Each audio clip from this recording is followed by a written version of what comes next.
The general feedback about the UPSC Civil Services Preliminary Examination 2023, which was conducted today, is that the exam was very difficult. The feedback about both the papers, General Studies Paper 1 and General Studies Paper 2, is that it was very difficult to solve the paper, entire paper, within the stipulated time, that is 2 hours. Most students found time constraints while solving the paper. Also, there was a shift in the pattern.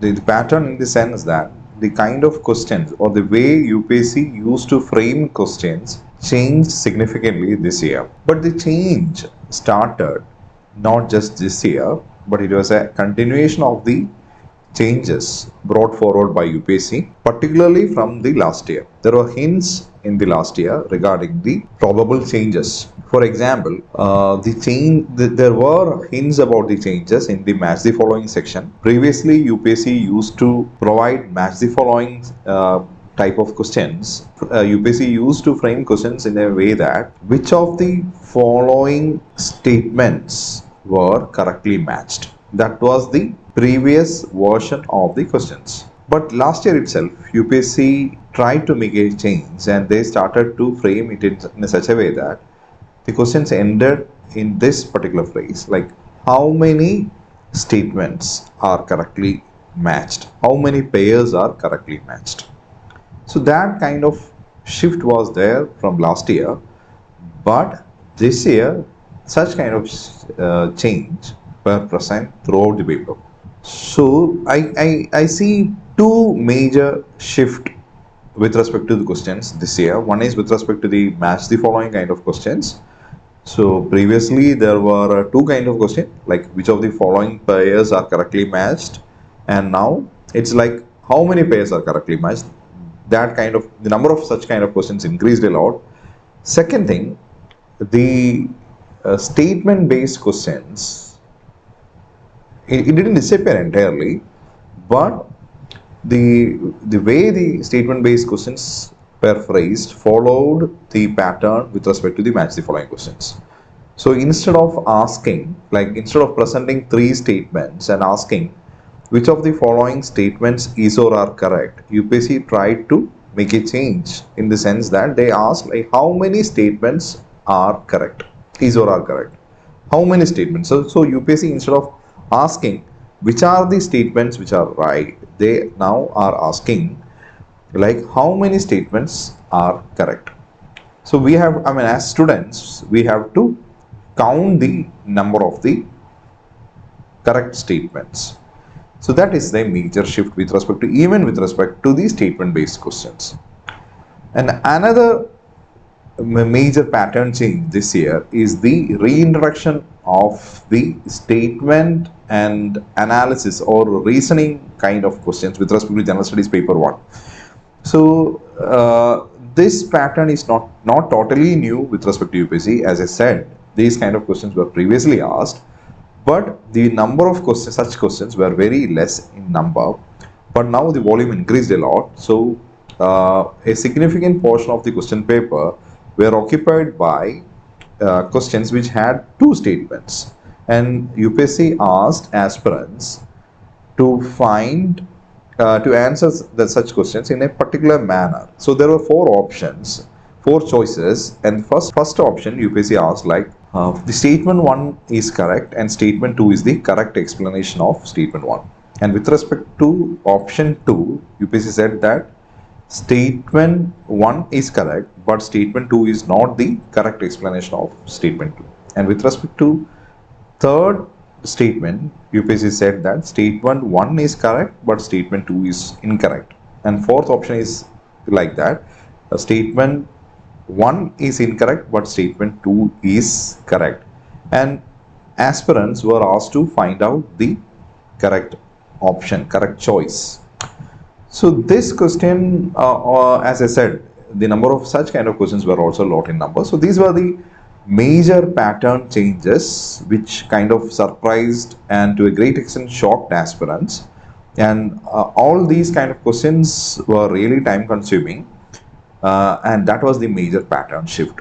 Other than that, I do not see any major pattern shift, but having said that, the kind of questions which UPSC asks also has turned difficult.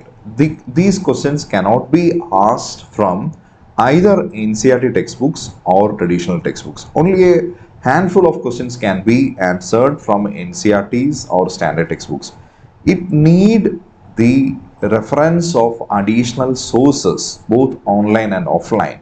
Further, this exam re-emphasizes the importance of reading newspapers, not just even one newspaper. Actually, as aspirants are recommended now to read more than one newspaper, because the kind of questions UPSC phrases is what which generates curiosity in the minds of a well-educated youth. So UPSC expect candidates to take notice of even minor things around you. It can be biodiversity related thing, it can be environment related thing, it can be science and technology.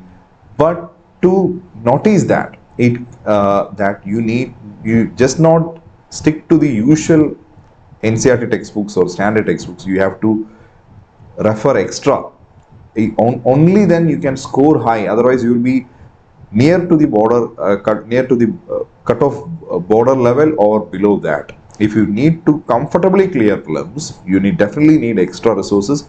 One of the common advices given by toppers, particularly 2-3 years back, is that you should limit your resources. But what I suggest is that even if you are limiting your resources, you should not limit your reading of the newspapers. Then only you can answer such kind of questions. But you need to build your basics, then only you will be able to understand what is written in a newspaper. Further, one more thing which I want to tell you as in connection with this particular prelims is that after prelims, it's a general tendency that aspirants will say that whatever being taught in coaching institutes or the standard textbooks or NCERTs are not being asked by UPSC, so it's entirely a waste of time and effort. To an extent, I will definitely agree with aspirants. Yeah, you are right that many of the traditional method of coaching, it has stopped working. Not just this year, it has stopped working almost 3-4 years back. But to a great extent, the traditional coaching is effective, not in prelims, but in mains.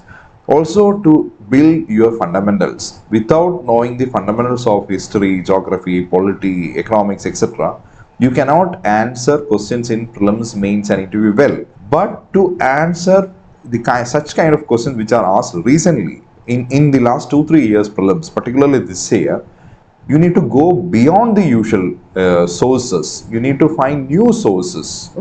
I will personally take some such sessions which will help you identify the direction in which UPSC is going. The direction UPSC is going is actually missed by many aspirants, so they are just sticking only to the traditional method of learning, which will not help them to crack prelims.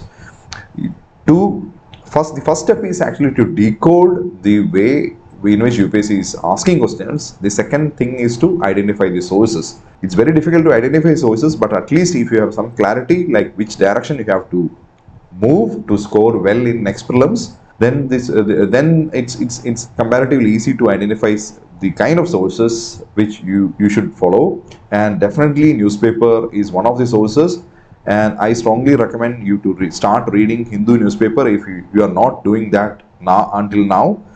And for all readers of all users of ClearIAS, if you are interested to subscribe to the Hindu e-paper, you can apply the code ClearIAS and you can get an extra discount on the Hindu newspaper.